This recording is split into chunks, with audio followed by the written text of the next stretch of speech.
That's better. Okay, I think we'll start and let the others come in. And as they come in, we'll admit them. I hope all are muted. Uh, Yeah. may I welcome Dr. Sarla Gopalan in our midst. We are in the midst of very distinguished company today, and I am excited about this evening's program because we are going back to a day way back in 1974 when the seeds of the Kerala women's self-help movement were sown by Dr. Gopalan, who was at that time a young district collector in Trivandrum.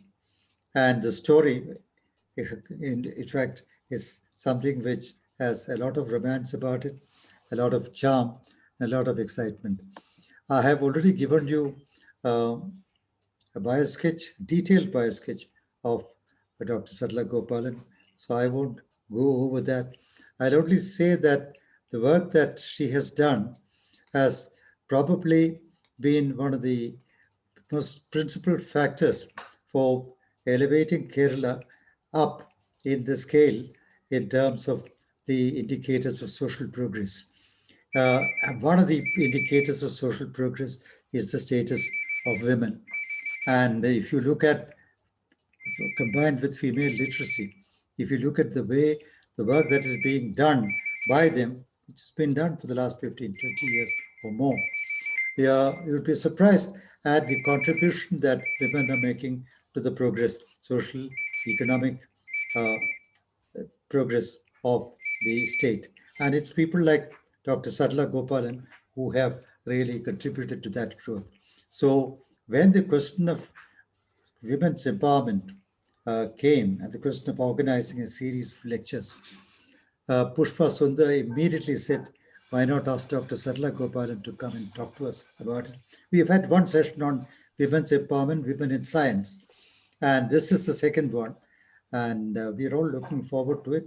We do hope that this series will go on and will highlight to us the changing status of women in Indian society and the promise that holds for the future of India. So I shall not take up more time. I don't see Pushpa Sundar here. Otherwise, I'd have requested her to say a few words. She'll probably come in a little later. She's still struggling to get through because I could see a missed call right now on my mobile. But without further ceremony, uh, may I request Dr. Sarla Gopal to start off her presentation? Over to you. Thank you very much, Dr. Raja, and all friends gathered for the discussion today. I'm very honored to be invited to talk to you and share my experience. It was a delightful experience, I would say, and brings out all aspects of organization, cooperation, teamwork, the normal interest every individual has in playing a part in betterment of the community. Here, I would put in special context the district administration, not just the head of the district administration, the district collector, but the entire team. And those days, the district was vibrant with a lot of activities at the block development level. For instance, the district I was in charge of was the Trivandrum district and had 12 community development blocks. And these blocks were the major units of development according to the community development program introduced in 1952 and the National Extension Service programs, which brought in a lot of social education, welfare, nutrition, even how to fold your clothes. Of course, it was part of cleanliness and sanitation. But I have seen in those days the service renders, the Gram Sevikas and the extension officers would visit house to house and teach the women how to fold the clothes and keep them. Such was the condition of living. Of course, from there we have graduated a very, very long way. And at that time, the major thing that was probably envisaged was only welfare and education, minimum basic health services, some bit of child education through what they called balwadis, and invariably a tailoring unit to teach women sewing. So these were the things that were facilitated in the community development blocks. And the block had 10 circles, and each circle was under an extension officer provided with gram sevaks and one gram sevika who would go around, visit the households in the communities, and have face to face interaction with them. When I appeared on the scene, it was 1973, I took charge as district collector, and 73-74 was my learning period, understanding what the district was, what the issues were. And by that time, the community development block periods had ended. There were no more fund allocation for any kind of activity under the community development block, and therefore no development activity could be undertaken by the extension officers. So they also reduced staff, and they just gave like one officer who would carry on the remaining work and attend to whatever was emergent here and there. Now, Kerala, as you know, has always been much higher in literacy compared to the rest of the country. And even as early as in 1973, women's literacy was over 60%. And today, of course, it is 90 plus. But at that time, the problem, of course, all women had problems, all men had problems, because there was no employment opportunity whatsoever for this land area tucked at the corner of this huge country, where it was difficult to reach raw materials, and it didn't have any other natural resource except then the forests and the mountains and the rivers. Of course, that provided a lot of resource on which people could live, at least not starve. And therefore, even at that time, there was no abject poverty, but people were struggling. And particularly the educated girls, they could not go and work in the field. They could not do a lot of other work which illiterate women would do. And therefore, they were seeking jobs appropriate to their qualification and what their aim in life was. Against this background, when I became district collector, a lot of women thought, now that we have a lady collector, she'll immediately cater to our needs and provide us a lot of jobs. But you know, government can't recruit people except through the public service commissions. And even at that time, all government jobs were filled up. There were no vacancies. And the Kerala Public Service Commission had long lists of people who had been selected but not given any employment. That situation continues, obtains even today. So today the girls tell me we finish one course and go and enroll for another. So because in some courses they at least get some stipend, and that's some kind of earning. And the other curious thing at that time was a lot of men and women joined the university and they did PhD in Hindi. PhD in Hindi was where seats were available, and that will go on for a few years, and at least the university will give them some stipend. So, opportunities for jobs were very difficult. So, one day a girl, she's handicapped, and she said, my father, who was the earning member, has been paralyzed, and I am the oldest girl, the daughter of the family, and I have to do something at least to buy food for my family. So please provide me some kind of job. I mean, there is none I could provide. I can't employ her. And therefore I said, okay, what skill do you have? She said, I've learned a little bit of tailoring. So we started with her.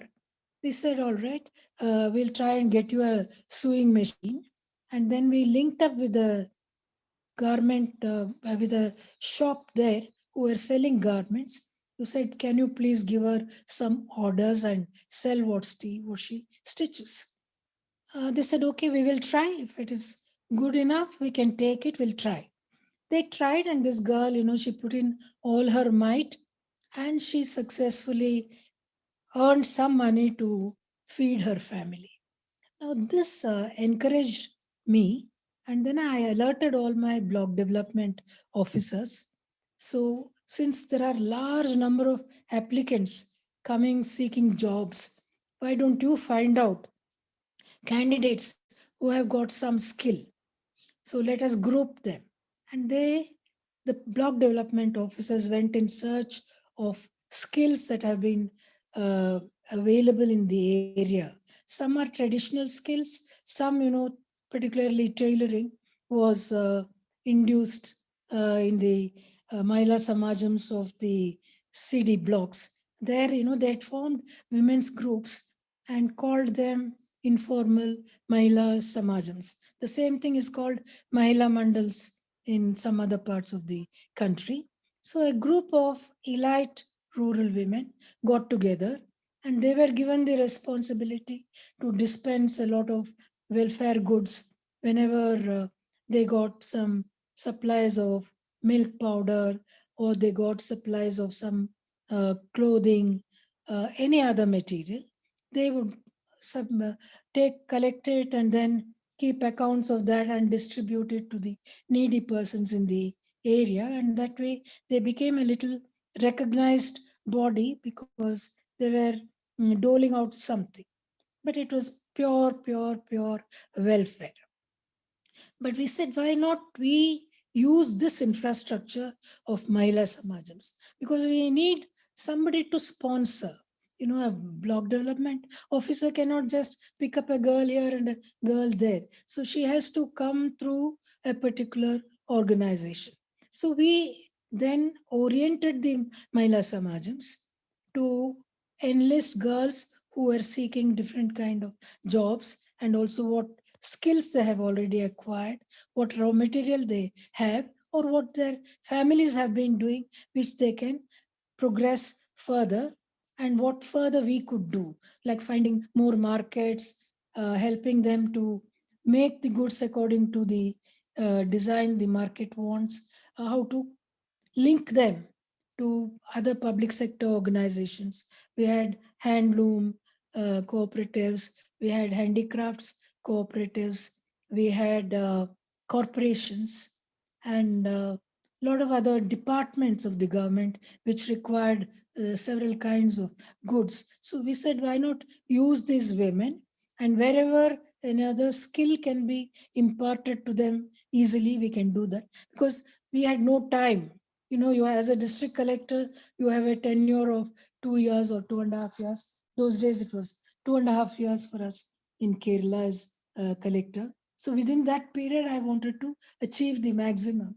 Therefore, I could not think of any long-term training. Therefore, we looked around for opportunities of skill development, opportunities of markets, opportunities for linkages, and what can sell and bring immediate income to these persons. They said, we have willingness to do any kind of job. We have the dignity of labor. So just because we are educated, we are not looking only for office or clerical jobs. So that opened a very wide vista for us. And therefore, we went into several avenues. We listed over 20 different kind of income generating commercial activities that could be taken up in the area immediately, and the skills that these persons had could be used, and wherever feasible it could be improved upon, it could be modified according to what the market required. For instance, if it were screw pine, they were doing screw pine mats, and they were doing those screw pine tea bags. Those days, the SMSM Institute in Trivandrum used to be selling those screw pine tea bags. And maybe somebody had taught them to do some embroidery on that, and they would do only that. So we said, okay, why don't you make table mats also, so that we'll have better sales for table mats, which more people will use, and our handicrafts outlets can sell those embroidered things. So they started, all those who were trained in embroidery, they started embroidering screw pine, cloth, uh, any other fiber. There are so many different kind of fibers, even bamboo. They were using all of this, so we had to make them little more sophisticated than it was, and wherever it was feasible, we got some expert to come and teach them to improve the product so that it could sell better. Now when it came to garments, you see, if you look at a Kerala woman, the particularly say 60 years, 70 years ago, the only stitched garment was the blouse. See, the churidars and all came up much later. So we said, okay, concentrate on blouse making. So we standardized sizes of blouses, uh, various sizes. Then we said, okay, normally we watched all our women in the traditional industrial units like the cashew, where they got employment for 2 to 3 months of the year, and 1,20,000 women would go for jobs. So every payday, these our tailoring units will make blouses of red, green, blue. These were the colors the women chose to wear, and then take bundles of them to fit 5, 6 different sizes of women. And they would come back selling all of that. That encouraged them a lot. So, blouse making. Then we encouraged school children to get uniforms. Of course, there was no prescribed uniform in the schools, but we talked to the school authorities, because a lot of children, they didn't have clothes to wear. Two brothers would be sharing one knicker. One boy will go one day, the other boy will go the other day. Therefore, we said, why don't we give them some basic clothing so that they can come? But for that, we wanted them to pay something. So, as they walk to the school, they will pick up all these nuts and grass and fiber, all of which had market, and they sell it. And all that money, we said, you bring to the school and we'll use it in the small savings. So we opened up small savings accounts for the children. This every school took the responsibility, and every time the child collected 5 rupees worth, then we could give a set of shirt and knicker to the child. So it became very, very popular, and the children ran hither and thither to collect things, sell, make money to buy clothing for themselves. Then a lot of other food. See, all the school teachers, all the college lecturers, they all wanted snacks. So large number of women got into making different kinds of snacks, which they would give to the take it to the school and distribute it every week, and collect the money on the day they get their paycheck. So this became a good circulation, and they started getting regular income. Papad also was a very popular unit, papad making, and all those kind of edible things the women would make and sell it. Now, once this platform was built, then we said, okay, we should have marketing outlets. So we said every Mahila Samajam should become a member of the block union Mahila Samajam. So at every block, these different Mahila Samajams would become members, and then they would form a union. And we said, let us start a selling point there. And then we federated these later into a district union of Mahila Samajams and made it a central marketing unit. When things succeed, they succeed so well. And we were doing very large turnover. Of course, nothing great, but at least 100 rupees, 150 rupees, the women started earning. Then we intervened into new kind of areas. Now we found, the lady who brings all the vegetables, fruits, like rice, pounded rice, etc., in a basket on her head. She generally went to the market in the morning, borrowed 10 rupees from the moneylender. He would deduct 1 rupee and give her 9 rupees on hand. With the 9 rupees, she would buy her goods to be sold on the day. And then when she sold it all and returned in the evening, the moneylender would take 2 rupees again. Uh, so that she would be really paying 3 rupees for getting a credit of 9 rupees. And from that, she made the profit and survived. We said we must make an intervention. So we asked the bank, now can you give loans to these women, because the banks were running the differential rate of interest program, whereby they gave money at 4% to persons below the poverty line, and around 250 rupees they could give. So we advised these women to take these loans and buy their basket, the weighing material, so that they can buy their goods together, and in 10 months' time, they can return the money to the bank. They would do it very, very meticulously. And we had all the groups monitoring the recovery of the money, and their incomes increased to a decent level, so that they could survive on them. Another kind of intervention we did was, if you drive to Kovalam, even today, I think in some parts it is there, huge boulders are broken into metal by women, and even their children will be sitting by their side and breaking the stone pieces into smaller metal pieces. These contractors would give them an advance of 50 rupees and then give them a big boulder. Now they have to break this whole boulder and give that entire metal to him, and then they'll replenish this 50 rupees. We said, why not we make these women turn their labor into capital? So we talked to the bank and we said, can you give these women a loan of 250 rupees so that they can buy the boulder? So they, instead of being a slave labor bonded to the contractor, they became an entrepreneur, bought the boulder, then broke the metal and sold the metal by weight to the contractor.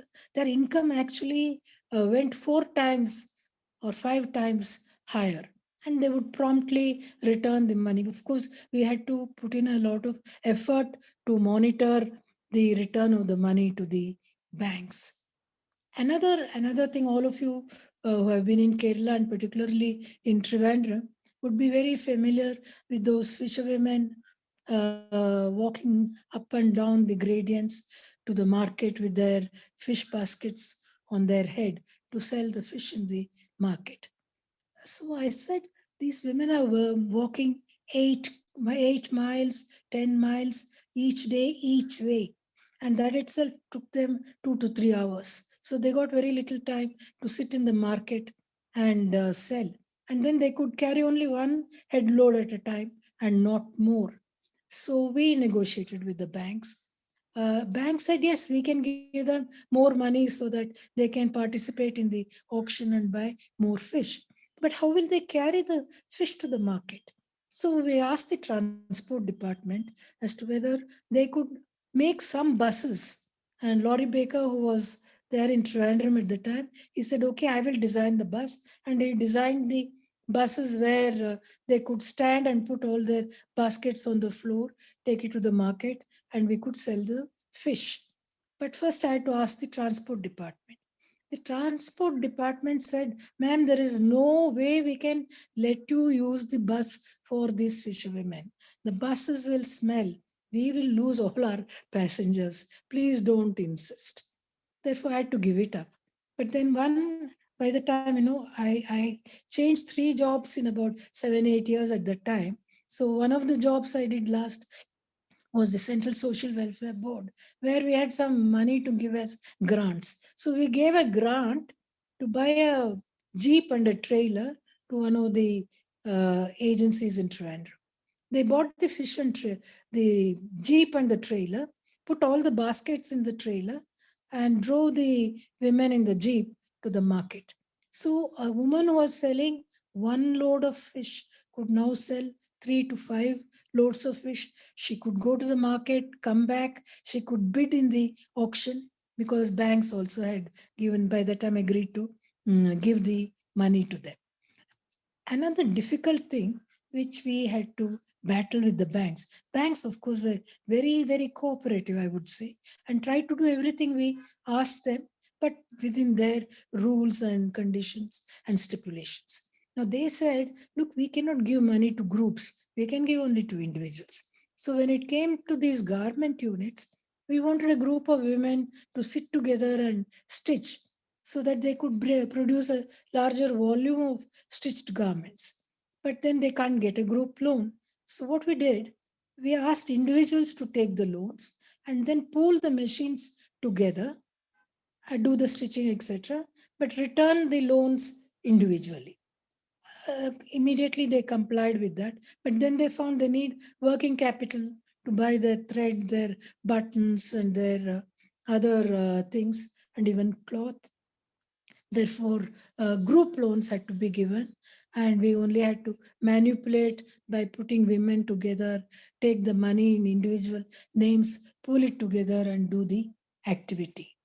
We were very lucky that in Trivandrum, the food department of the government of India had started a training center for using various fruits and fruit juices for processing them. So the women got training there, and with that training, they started making a lot of fruit juice, jams, pickles, and then they would sell it at every occasion, wherever there was a wedding ceremony, a reception, a housewarming ceremony, whatever social function. And their money, they put in 500 rupees, started business, and it multiplied to 5,000 and 10,000 in no time because the market was very large. So a series of fruit processing units were started, but then to bring them under the stipulation of the FPO was very difficult. We could not do that. Only 5 units became major jam making units in a course of 3 to 5 years, but others are all small units. Locally they would make and sell, but the end objective was to get them regular income. This happened. A very hilarious experience once was a friend of ours was in London. He came and he said, look, I've got an order for blouses. At that time, this movie called Bobby had become very popular. And the girl, the heroine there, was wearing a particular kind of blouse, where you sort of brought the two edges and tied it with a bow. So these Bobby blouses, He said, I have an order for a lakh of Bobby blouses. Oh, we were so excited. We said all our women will be employed making Bobby blouses because they wanted interlock stitching, this and that. We said, okay, first make the first 2000 sample and give. Therefore, we made the first 2000 sample and gave it to this gentleman to be shown to his dealers, who would then place more orders with us. But then they said, no, this is not up to the mark, and they returned. Now we were landed with 2000 blouses, where I, of course, I borrowed all the cloth from the Handicrafts Corporation, who paid the money for the cloth. But then stitching charges had to be paid, and all these 2000 blouses had to be sold. So every exhibition we would go with this Bobby blouse. No, that was not the kind of blouse women in Kerala wore. So we could not sell it that easily. So we would take it to colleges, schools, etc., and try to sell these blouses. About 500-600 of them got sold, and still a lot of them were remaining.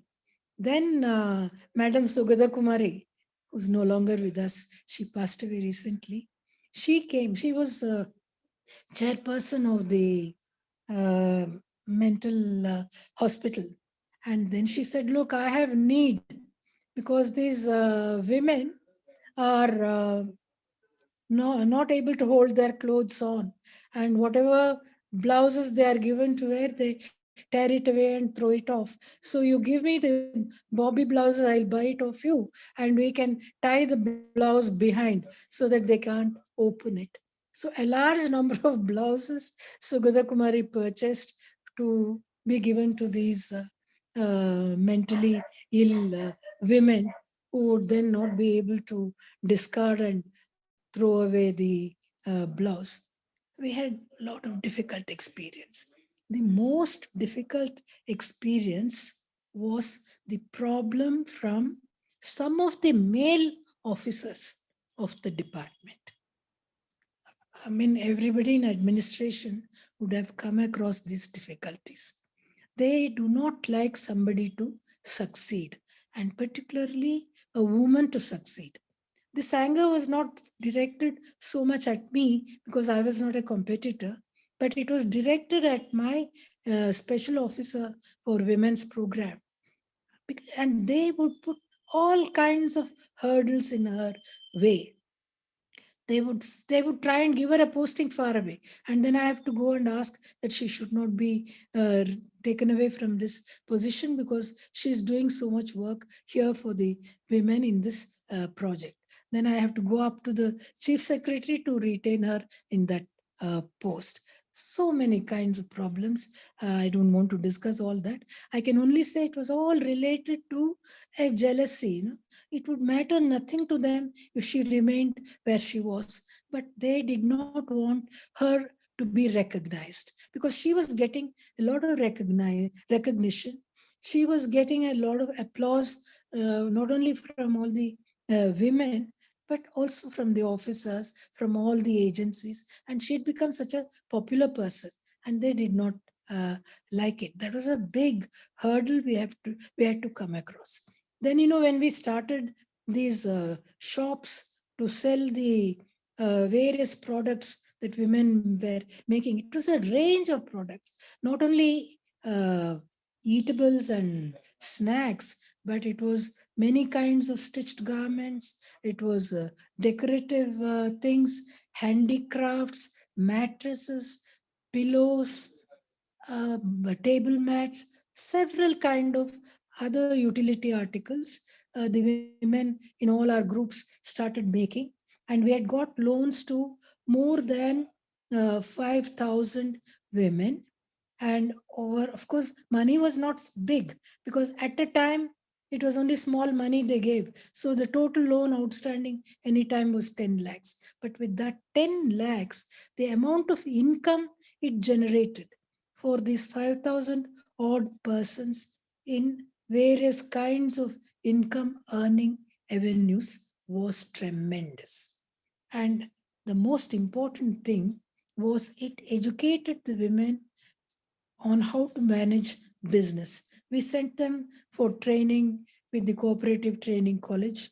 Banks came and trained them on how to maintain budgets, how to make costing for the various products they were selling, how to do marketing, plus how to do sales talk, salesmanship, various skills that you require to to be successful in an enterprise is essential, be it a small one or a large one. I became a little more ambitious, and then Keltron was looking for making these transistors. So I told them, look, you don't have to employ. They were looking for a huge shed and thousands of persons to be employed. I said, you don't have to do that. I have a lot of women's groups. You train them, give them the product, give them the pieces, they will assemble and give you the transistors. There were some 224 little items that go into a transistor. So we said we'll start one unit for each district. So we started with 3 or 4 of them and then spread to others. Initially, it worked very well, though a lady would get only 6 rupees for one transistor, but they would do 600 transistors. So that was some substantial money they were getting. Then slowly Keltron learned their business, learned their trick. They would give 223 items, but not the 224th. Therefore, the transistor would remain incomplete. And you can't sell. They'll say, look, it is not complete, and therefore we can't lift it off your shelf. So these women would have to wait for days to get their wages for the work they have done.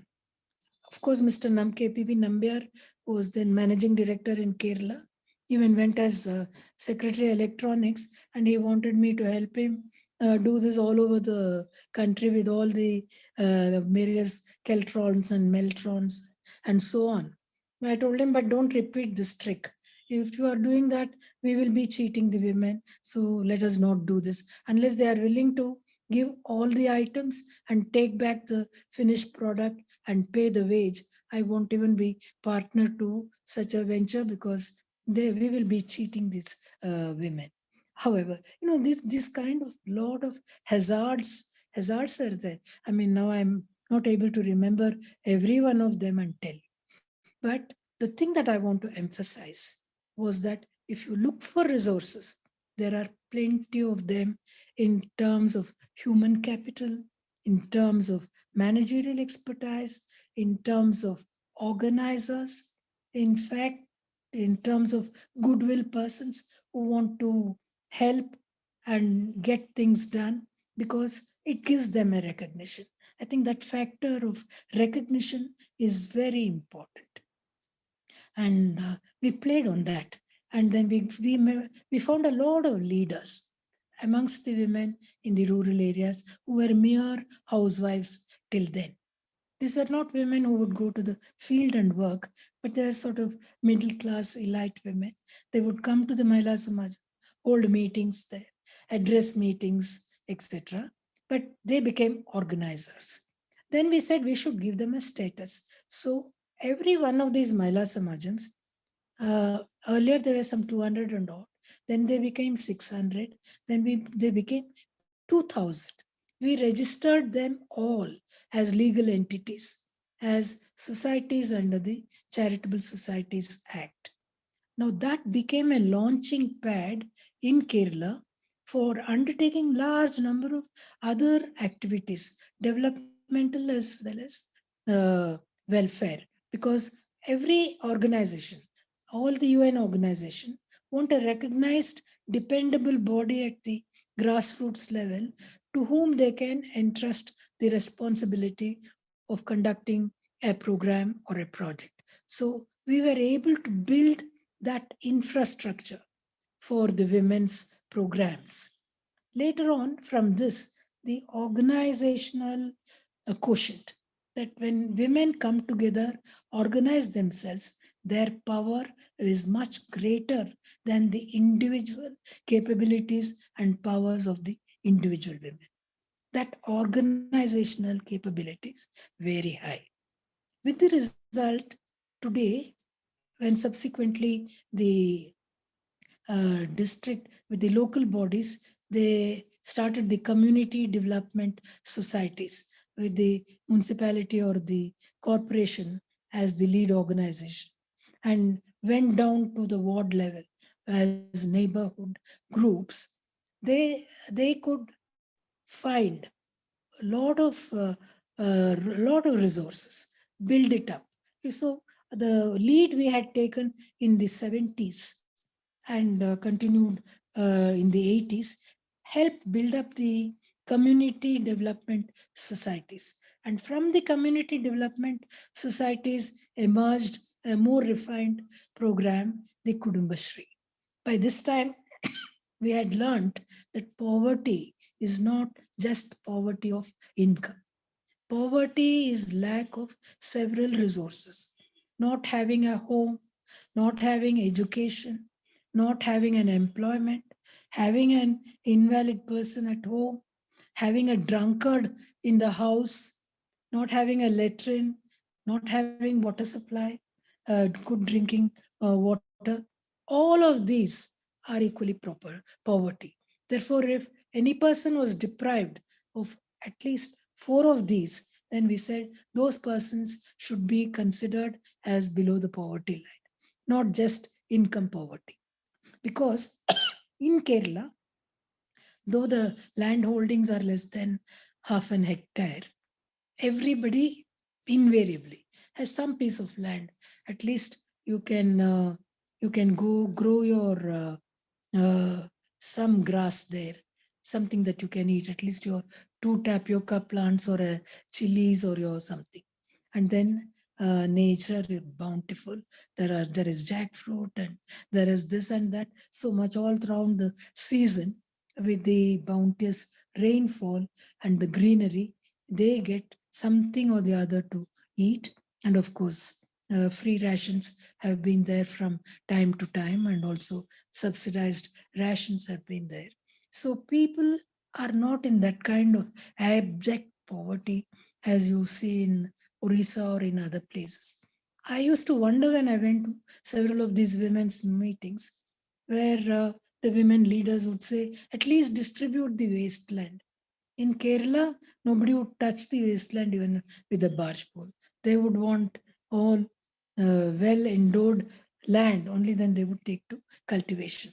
Now, people who were not getting into the field earlier, 50 years ago, today, with the Kudumbashri and the self help programs, the women have started leasing land. So they lease land which are not cultivated by landowners for various reasons. They cultivate it, they pay the lease rent, they produce, and large number of women have gone back to agriculture. I've done a paper on the army of agriculture laborers with women as the very major component area. Large number of women have now got into cultivation where they were not there earlier. So many changes like this have happened. The most phenomenal thing is that there is no woman in Kerala who does not have a bank account. Thanks, of course, in our program, it was a few thousands who got bank accounts. But with Kudumbashri, every lady, every member of the Kudumbashri has got a bank account. With the result, 50% are below poverty line, and according to what the national statistics measure, every one of those households, the women have their own bank accounts. So when all these transfer of money to the bank accounts came, Kerala people could benefit very well. I keep inquiring about these women even now, and I hear that they are members of Group X and Group Y and Group Z. They borrow from everywhere and they meet all their requirements. And this Manrega is such a boon for them. So they're willing to do any work. You go into rural parts of Kerala, urban parts, I don't vouchsafe, but rural parts are so clean, very clean, because each panchayat divides the land and gives under Manrega to these women workers who come and clear the gutters, clean all the weeds, any overgrown greenery, and keep the place very clean. You can go into any part of Kerala, you can see it. At least the parts I visited recently, I have seen they are keeping it so clean with all this program. Therefore, that organization factor is very, very important. And I would say, along with their social consciousness, higher literacy, etc., which has reached 95, 99%, even though they may not remember to read or write now after getting that literacy, yet it has educated them. And Kerala can boast of such good palliative care for the old people, care of the handicapped, because each community, each group takes care of all the deprived persons in the area, and that kind of uh, unknown welfare program is taking place. But with all this, the biggest bane is domestic violence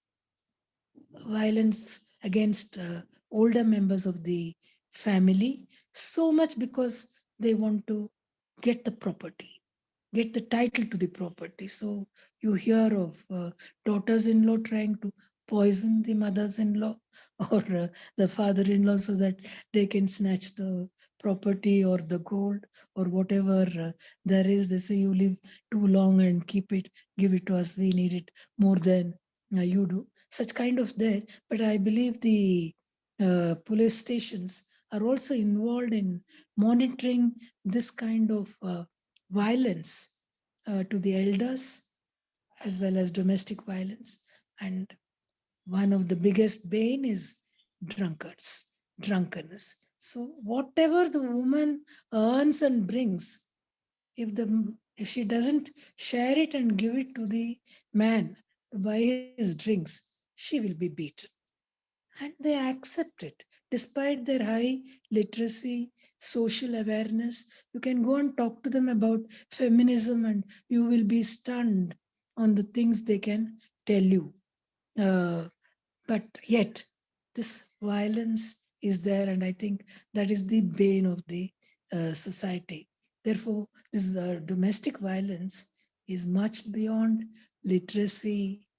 I don't know whether it is part of a culture or because of that lower status given to the female. But then equally, there is violence by the women also against the men. I think we would be much happier and put Kerala society in much greater glory if only that violence were not there. I think I'll stop at this point, and you have to ask me any questions or anything. I'll be very glad to answer that. Thank you very much. Thank you very much indeed. You have really given us an overall view of Kerala, both the, the both sides, the flip side and the other side of the social uh, change that has happened in Kerala over the last 20 years or so. Now, this Trivandrum experiment to start with, as you said, is a lesson in education, in employment, skills building, and in entrepreneurship. Uh, what impact did it have on other parts of Kerala? I mean, did it? Uh, One one thing I should say, all the women in other districts, they said we all want lady district collectors, because lady district collectors understand women's problems and they'll try to bring solution. Uh, I don't think it was maybe the neighboring district took up some program. Meanwhile, yes, government brought this SFD, another program called Small Farmers Development Agency, yes. where they were giving some money for certain activities. So when that money was available, then people want to turn to voluntary activity. They want to Yes. grab money and use. All So resources were done without the benefit of modern technology that we have today, or without the benefit of internet, which was not there at that Oh, that, time. that was not there. It Yeah. was far away. So it was a kind of a collaborative exercise among women who were socially conscious, who were educated, literacy was high, and therefore they were able to get together to generate income earning activities.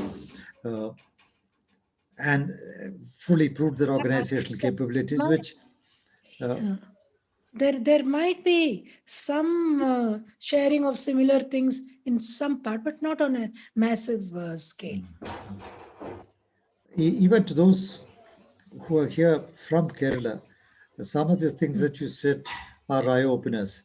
Because when we go to Kerala now, we see the strong presence of Kudumbashree everywhere, even if Yeah. it is a marriage function or the Tattagadas on the wayside, uh, Yes, all the or any catering they function. took over. Yes, Yes, see, or in agriculture, and as you said, leasing of land, which yeah. I didn't really know about. Uh, so this is basically it is a smooth transition from the Mahila Samajams to Kudumbashree, or was there a gap? Yeah, yeah. From see, it is gradually growing. You can't say only because of it grew, but it's been there. You can't deny Yes, that. yes, So women become more conscious. Well, that has been done. Why not we do more now? yes, Some more facilities are available. yes. Uh, so uh, and this you see another thing that uh, has been happening, but now I think it has died down. Was this competition between the community development program department and the local self department? The municipalities, panchayats, etc., are under the local self department. With the Panchayati Raj coming in, they have gained prominence. Earlier, it was the community development department, which got merged with the rural development department. So, when there were ministers belonging to two different parties in a coalition, there was severe competition. I remember once, I think, after the left government, when the Congress government came into power, in place of Kudumbashri, the Congress people started Dhanashri or Janashri, in competence. So, like local one group will be Janashri, another group will be Kudumbashri. Now, all that has died down, and Kudumbashri is remaining because this power, corrupts. We have some questions and some comments in the chat box. Shall I read them out, or can you see? Yeah, yeah, yeah. Please. Yeah. Uh, Thank you, madam, for sharing this wonderful experiment for women's empowerment in Trivandrum. This must have been a source of inspiration for other self help groups all over the country. This is from one of our members, Vinay Cole.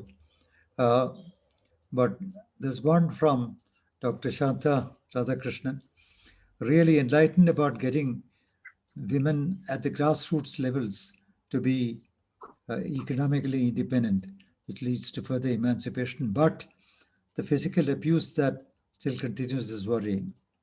So, literacy levels and income levels uh, have no correlation with violence or social behavior. Because On the other I hand, read somewhere that even the suicide rates are high in some districts of Kerala. I'm not sure whether that is correct, but you know, mm, in fact, there are women uh, in service who forgo promotions in order to maintain domestic harmony because they don't want their husband to feel inferior. So they say, fine, we won't accept the promotion. there's one question. Sheila Lavkare has a question. Please come in. Lavkare, Sheila, please unmute yourself. First, unmute yourself. and then come in. Yeah, yeah. Yeah. Kerala, there is a primarily a matriarchal family structure. And in this matriarchal structure, perhaps social work, what you are doing for women, may be facilitated because of the existing culture. So, am I right in that assumption? No, no, because matriarchal culture only gave the lineage. See, the property devolved through the female line, but the entire management was by the carnivore. The women didn't exercise much authority. No, but then if it is so, why Kerala society is called matriarchal, unlike many other societies in India? It is It was matriarchal. matriarchal. Now by law that has been removed.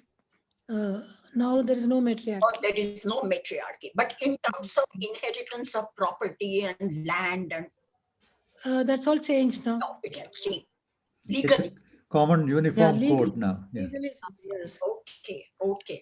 Now, next, I hope I can ask one more question. Yeah, Yes, yeah. please go ahead. When you were doing all these activities, Mm. did you get, favorable reactions and assistance from the administrative people in the locality? Yes, I did. I did. You see, my block development officers, whom I used for the purpose, they were all very dedicated. Mhm. Even some laggard, will fall in line because he finds other persons are doing well, and he doesn't want to be left behind. By percept, example, he would also try to do something which he may not, he may think, why should I do it? It's not my written task or duty, because all this was voluntary, because I could not force anybody to do this. I would like it. If you like, you do it, huh?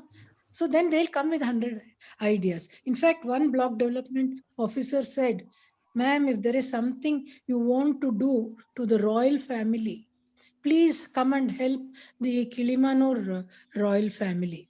That is Raja Ravi Varma's ancestral home. Oh, They have their Kottaram in Kilimanur. And in the 70s, we found there were 50, by that time, uh, even the privy purse got abolished, and these people were getting nothing. And many of them being Nambudris and higher caste, they would not go and work on the land. They were all into fine arts. They could paint, they could stitch, and they were doing some artistic things. And they were all waiting for government jobs, willing to take even a peon's job. But if peon's job was very expensive to come by, nobody will get it. So they were not getting any work whatsoever, and they were all rotting in that 50 plus tenements in that Kottaram. So we said, okay, why not we take up paper mache and painting and music. So all these fine art classes were started. We tried to encourage them, and they really became very famous with their paper mache articles, paintings, and various things. They branched off into it. I don't think we could help everybody, but those who came up, quite a number of them were helped. In fact, this goes for not only Kilimanur, but quite a few other Kottarams also in Kerala, Yeah. where they Yeah. additionally also have to take care of a number of temples, which for which they don't Yes. have the money to even pay the priest. Uh, so I mean, I mean, it's a tough situation for they many have of to them. show luxury. They have to show luxury. So the plantain leaf on which they eat, they would finally sort of wipe it with some oil so that it would look as though they ate all ghee and goodies. madam, We, how did you uh, may sustain? I may I go to the few other questions and then come back to you if you have time? Carry on. Leela? Sorry. Yeah. Yeah. Okay. There's one question. The disadvantage, this is a common, the disadvantage now is that men do not like to work, but make women work. And men join unions and sit still. It's an observation, it's a Yes. perception that is probably shared by a lot of people. If you Once watch it was not TV, in Kerala. Once in Tamil Nadu, I went to meet some women's groups, and then some men were standing by. So they came to me and they said, "Ma'am, you're only talking about women. Why don't you organize for us also?" And I said, "Yes, provided you will repay the banks." You see, all the microcredit programs are very successful with women, but they are not successful with men because repayment is very bad. The same kind of meticulous repayment and monitoring is not there because a lot of money is lost in drinking. But nobody wants to give up drinking. this question comes from another member, Padmini. Can the women's groups themselves not train women in self defense against domestic abuse? Can they get together and have a Yeah, common they are front? doing. They are doing. No, no. A lot of domestic violence is handled by the women's groups. These self-help groups, uh, they are doing a lot of work on that. But still, it is so much more that it is not completely contained. And there is one, I'm not able to make out the name of the person. It says, can I just take a couple of minutes to speak about the work of Sarla Gopal, madam? Please come in.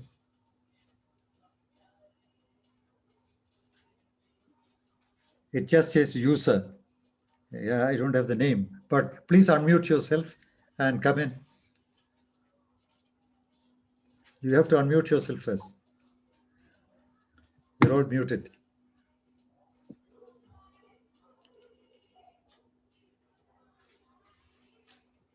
Are you able to unmute? Okay. Meanwhile, I'll just read out one comment from Shamala Das. It's still a matriarchy because in many communities, the family line passes through the woman. So you belong to your mother's family and not your father's. Not in all communities, but in many of them. The uncle feels responsible for the nephew and takes care of him, and eventually the nephew might also marry the uncle's daughter. It's not very common now, but it used to be. Mm.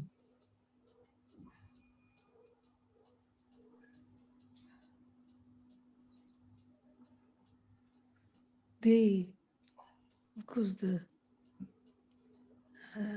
there was a movie also on this at the point when this law changed. Yes, Karyastan, I think, yes. some movie, Malayalam movie, which says this shift from the matriarchy to the general, and how every member of the matriarchy is very happy as long as they know that that head of the family, that man, is unmarried and they think he's a bachelor. But when it comes out that he was married and has a son, they all try to run away with a piece of goodie in the house. We I think Pushpa Sundar has been I able think to join us. She's in. Welcome, Pushpa. Thank you. Thank you. Please come in. Please come in. I'd like you Okay. to say a few words. I should have been here right at the beginning, I'm I afraid. know, I know. I planned to welcome you and to also introduce you, but somehow being a technoramus, I managed to make it only too late. Anyway, first of all, let me say how happy I am to be with all my old Arthashri friends, even though it is at a So are we. distance. I spent very many happy months in Athashri, and I always remember those months. Now, so I'm glad to have this opportunity to join in with this. Now, coming to Sarla, Sarla and I have grown old together. Yeah. We have known each other for 58 years. Uh, And we shared a room in the academy where we were both under training. And ever since then, of course, we have been in touch and our lives have gone in different directions, but nevertheless, we've been close. Um, just to tell you a little bit about the things that people don't see about Sarla. She's a very, very determined person. When she decides to do something, she would do it. The story was, Binog was a very high peak in Mussoorie. And the joke in the Mussoorie was that Sarla would do a round of the academy running and then would go run up to Binog. Uh, and she was one of the few of those who was very regular at riding. So once she decides to do something, she definitely does it. I don't know whether many of you know, she also had cancer recently.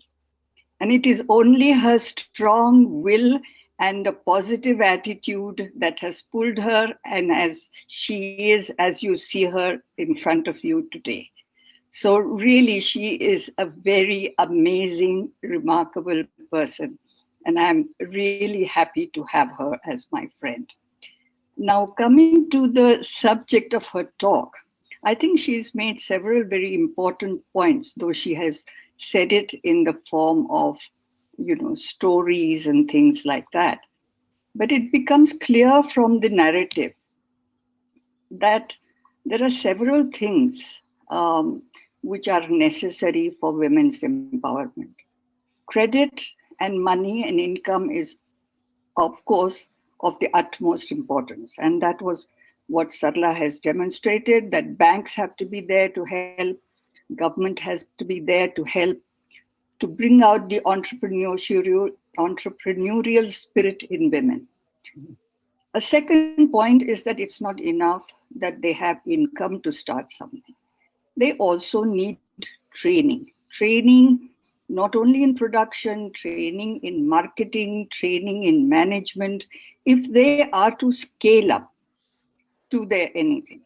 And the third important point she made was demonstrated through her narrative, how organization is important. Collective action is very important.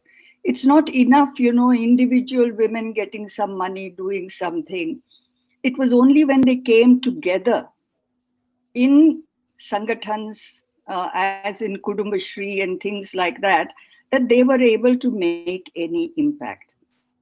And a final point she made was that women are pulled down by the men. They don't want them to succeed. So it's not enough for empowerment for women themselves to struggle, but there has to be a give from the other section of society, which has so far taken but not given. They have not allowed women. And so they pull them back in order to keep them. There is that glass ceiling which operates at every level, not at the lowest level where there is domestic violence and drunkenness. It happens equally at the highest levels of society, believe me. But apart from that, this thing she quoted about, the jealousy amongst the officers, just for the sheer, I have experienced it personally as an officer. There was another officer who didn't want me to get the credit for what I had achieved in that particular project. And so he kept the file in his locker, locked it up so that I would not get the leave salary that was due to. And it was sheerly because he felt that he, as the superior, should have got all the credit. And he was not given. And instead, I got the credit. So it's this. So I think it's not enough for women's empowerment to work only from the women's side. We have to start right at the school and in the family level, teaching our boys. Every mother must teach her son that yes, your sister is as important as you are. whether it comes to the household work or whether it comes to educational opportunities or whatever. And that they're not objects to be, played with until and unless every boy learns this lesson in his family, in his school. I think we are not going to be able to change society. Women's empowerment must include men's education, men's sensitization. Otherwise, we will not be able to really achieve women's empowerment. Thank you. Thank you again, Sarla. Thank you, Dr. Mr. Raja, for Thank you. asking. Thank you very much. So Thank you, beautifully Pushpa. expressed. I think you really put the right, you underscored the Yeah. important things in the best way possible. That is a beautiful commentary. Yes. Thank you. And also make men wake up and see what their responsibilities are. Now, the discussion has become so interesting that we may go 5 minutes beyond the scheduled time. Uh, now, the yes user wanted Yeah. to say something. Okay. Please come in. You unmuted yourself. Yeah. Yeah. My name is KB Valsla Kumari, and I Oh, had the good welcome, fortune welcome. to. In fact, I was hoping that you would be able to join us. Okay, Come thank in. you. And I was so fortunate to work under Sarla Gopalan Madam. And she has given a beautiful narrative of her experience. I would say, because I was holding the position of the executive director of Kudumbashri for 3 years, there were various strands that have influenced the Kudumbashri as a movement. And I would say that definitely one of the strands was the experiment done by Sarla Gopalan Madam. She is one of the pioneers of women's empowerment in Kerala, but unfortunately, it has not been recognized the way it should have been. Neither is it documented by the government the way it should have been. And I personally feel that if there is already a Stree Shakti Award for women who contribute, not only women, anybody who contributes towards women's empowerment, and that award should have been given to Sarla Gopalan Madam. And another thing that I find in her narrative is that although she left her position, she had, obviously as part of her career, she had to leave her post as district collector Trivandrum. The way she persevered, even when she went out of the state, even while she was in Delhi, she was a terrific follow-up, a person who follow-ups on anything that she initiated, highly determined person. And if only instead of Sarla Gopalan Madam, it was another gentleman, say Mr. Gopalan, it would have been highlighted to such an extent that he would have been invited to Lal Bahadur Shastri National Academy of Administration to make a presentation there, and it would have been replicated in several other places. So maybe because she was a woman, it wasn't given the importance it should have been given. Like she has the two main things that she told us is about the collectivization and also about the capacitation trainings in different different kinds, and this is precisely what Kudumbashi does: collectivization.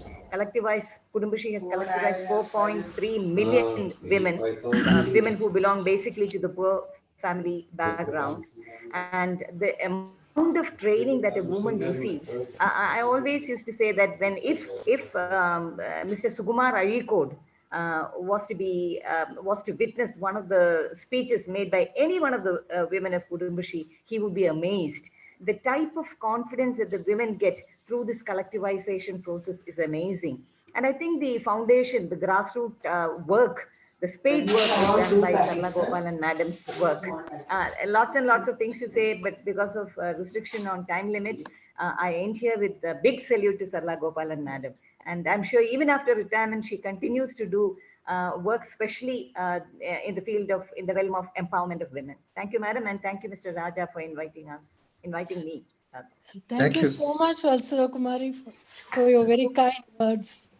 Thank you very much indeed, both Pushpa and Vatsala Kumari, for coming in and giving your own views, and making this whole program so productive and so interesting to us.